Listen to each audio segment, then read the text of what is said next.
역사 시대는 이스라엘에 왕이 없었던 시대였습니다. 왕이 없으므로 너무나도 시끄럽고 자기 멋대로 삶을 살았던 아주 혼탁한 그런 시대임을 보여줍니다.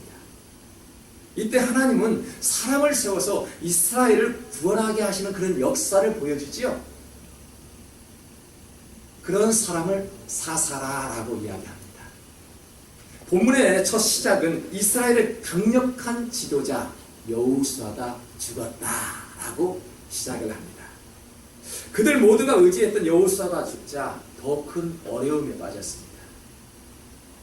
리더가 죽으면은 처음에는 많은 혼란이 있지요. 그러나 위기가 오면은 그 어려움을 극복하는 사람이 반드시 나오게 됩니다. 맞지요? 리더가 사라졌다고 해서 처음에는 좀 어렵지만은 금방 또 제자리로 원위치로 할 수 있는 그러한 힘이 있지요. 하나님이 그러한 모습을 보고 가만두지 않지요. 다른 리더자를 또 세우게 되는 것입니다. 왜일까요? 하나님은 어려움이 밀려올 때 하나님의 군사들에게 피할 길을 주십니다. 또 피할 길을 주시지 아니하고 위험에 빠져 있을 때 아예 능력을 주시는 분이 바로 하나님이십니다. 그래서 하나님의 자녀들에게 많은 어려움이 올 수 있죠. 그 자녀들에게 하나님은 반드시 피할 길을 내어주신다라고 말씀하셨죠. 근데 피할 길이 없죠. 그때는 하나님께서 아예 능력을 주신다는 것이죠. 얼마나 우리의 자녀된 모습 속에서 그 마음이 기쁩니까? 하나님께서는 하나님의 자녀를 가만두지 않는다는 이야기죠. 어려움에 빠지는 그 모습에서 지켜만 보고 있지 않는다는 것입니다. 하나님의 군사가 되는 방법, 여러분, 나라를 지키는 군인들은 용감이 있어야죠. 용맹함. 아무리 총을 잘 쏘는 저격수일지라도 사람을, 적을 죽일 수 없는 그런 용감함이 없다라면 더 이상 군인이 될 수 없습니다. 군인은 적을 죽일 수 있는 그런 용맹함이 있어야 되겠지요.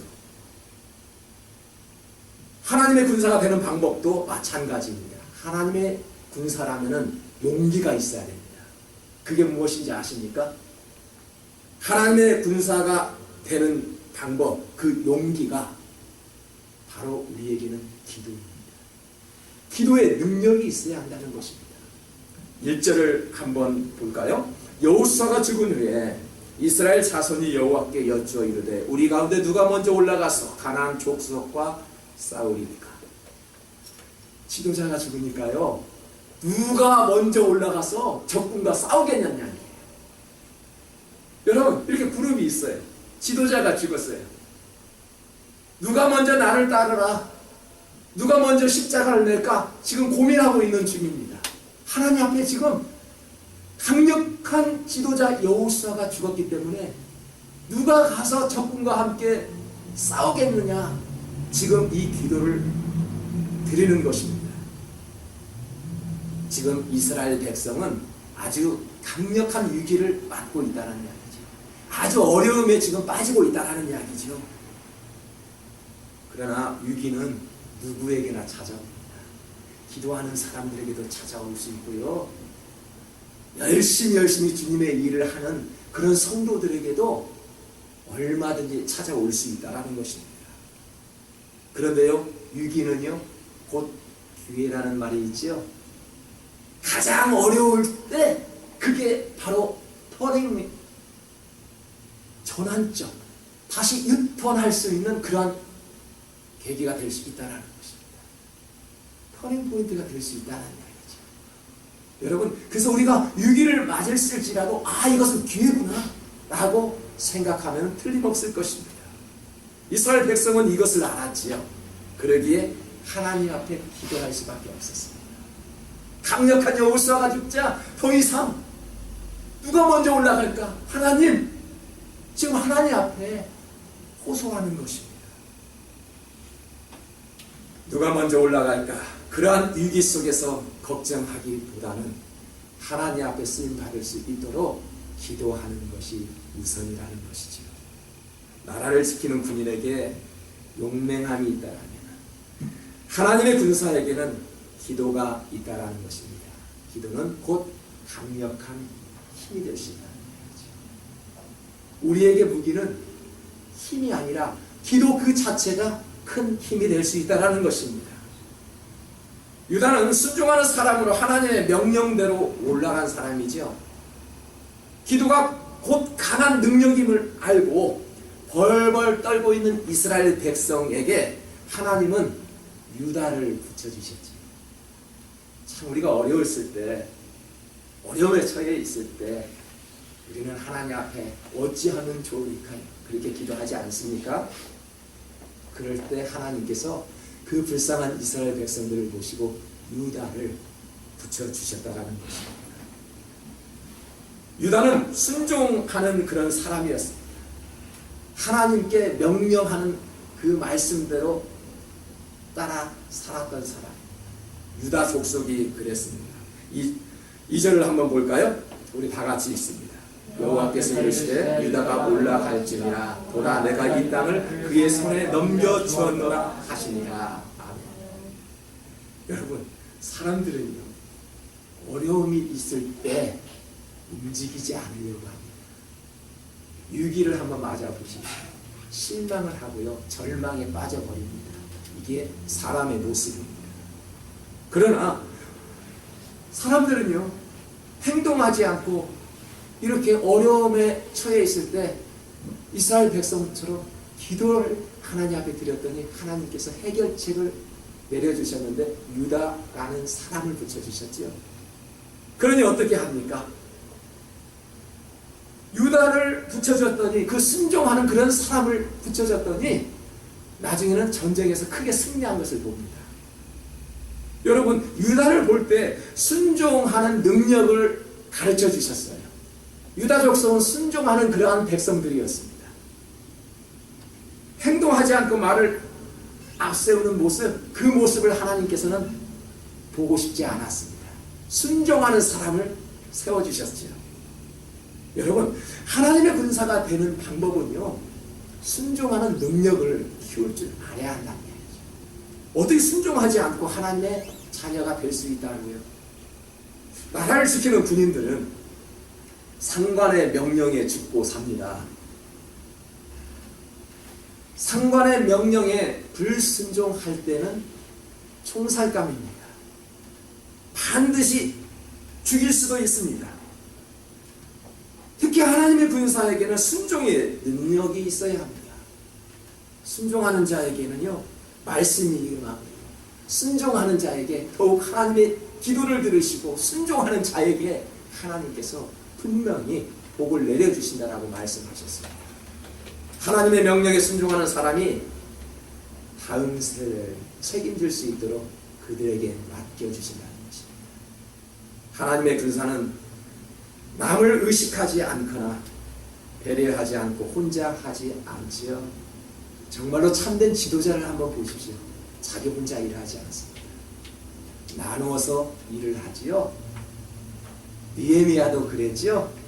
뭔가 하나 성덕을 쌓기 위해서요 혼자 다 하지 않고요 다 직분대로 직업별로 문짝을 다는 사람, 열쇠 고리를 다는 사람, 불을 밝히는 사람, 바닥을 까는 사람, 천장을 덮이는 사람 다 분업적으로 일을 했다라고 성경은 가르쳐줍니다. 참된 지도자는요 혼자 일하지 않습니다. 어떻게 해요? 협력하지. 여러분, 하나님의 군사가 되기를 원하십니까? 아무리 잘나 있어도, 내가 많은 지혜를 가지고 있을지라도 협력해서 일할 줄 알아야 한다는 것이죠. 3절을 봅니다. 유다가 그의 형제 시몬에게 이르되 내가 제비 뽑아 얻은 땅에 나와 함께 올라가서 가나안 족속과 싸우자. 그리하면 나도 너가 제비 뽑아 얻은 땅에 함께 가리라 하니 이에 시몬이 그와 함께 가리라. 지금 유다가 어떻게 했어? 나 혼자 갈 테니까 너희들 걱정하지 마. 내가 여기 왔잖아. 이제 내 힘으로는 다 할 수 있을 거야. 걱정하지 마. 그렇게 이야기했나요? 우리와 함께 가자. 함께 올라가자. 그렇게 이야기했죠. 싸우자라고 이야기했던 것입니다. 무슨 말씀입니까? 유다는요 하나님 앞에 순종하는 사람이었어요. 그럼에도 불구하고요 하나님이 지켜주실 줄 믿었지만은 그래도 나와 함께 올라가자라고 말씀했던 것입니다. 사랑하는 성도 여러분 농구 스타를 누가 줬습니까? 가장 좋아하는 농구 스타가 누구입니까? 저는 이 사람을 좋아해요. 코비라는 사람을 좋아해요. 왜요? 우리 같은 LA 레이커스 팬이니까요. 저는 이 코비 농구 선수를 좋아합니다. 그래서 이 선수만 나오면은 어떠한 일이 있을지라도 좀 게임을 즐기는 편입니다. 여러분, 이 코비가 유명한 선수가 될 수 있었던 것은 이 한 사람 때문에 유명했습니까? 함께 뛰어준 선수들이 있었어요. 볼을 패스할 때 받아주는 선수들이 있었기 때문에, 그리고 코비를 바라보는 많은 관중들이 있었기 때문에 코비가 이렇게 스타가 됐던 것입니다. 맞습니까? 혼자 스타가 될 수 없죠. 혼자 아무리 재능이 있다 할지라도 다른 사람이 격려해주고 끌어주는 사람이 있었기에 코비는 최고의 스타가 될 수 있었던 것입니다. 저는 또 이 사람을 좋아합니다. 우리 다저스텝 류현진 선수는 우리 가까운 다저스 구장이 있지요. 저는 아직 구경을 하지 못했습니다. 여유가 있으면 우리 청년들과 함께 좀 이런 게임도 좀 즐겼으면 좋겠어요. 우리는 금요 예배에 오기 때문에 이 다저스 구장이 상당히 우리에게 피해를 주고 있죠. 트래픽이 너무너무 많아요. 그 트래픽이 있을 때마다 또 다저스 류현진 선수가 뛰고 있구나. 그러면은 모든 길이 트래픽 때문에 교회에 올 수 없을 때가 너무나도 많았습니다. 어찌됐든 언젠가는 한번 우리도 가까운 다저스 구장에서 좀 팬들을 격려하고요, 선수들을 격려하는 마음을 한번 하기를 원해요. 여러분, 이 류현진 선수가 자기 혼자의 능력이 좋아서 이렇게 유명한 선수가 되었습니까? 류현진 선수에게는 받쳐준 포수가 있었어요. 볼을 던질 때마다, 강력한 슛을 할 때마다 받아주는 사람이 있어야 하는 것입니다. 아무리 재능이 많았고요, 받쳐주는 사람이 없으면 성공할 수 없다라는 것이죠. 우리의 볼을 받아주는 사람, 우리가 무거운 짐을 패스해주는 사람 누구입니까? 우리에게는 예수님 아닐까요? 저는 그렇게 생각합니다. 나의 무거운 짐을 던져라. 누구에게 던질까요? 주님 앞에 던져라. 내가 힘들 때 던져버리고 싶은 거 누구한테 던집니까? 우리 주님께 던질 때 주님께서 우리의 모든 것들을 받아주신다는 것입니다. 이게 바로 협력입니다.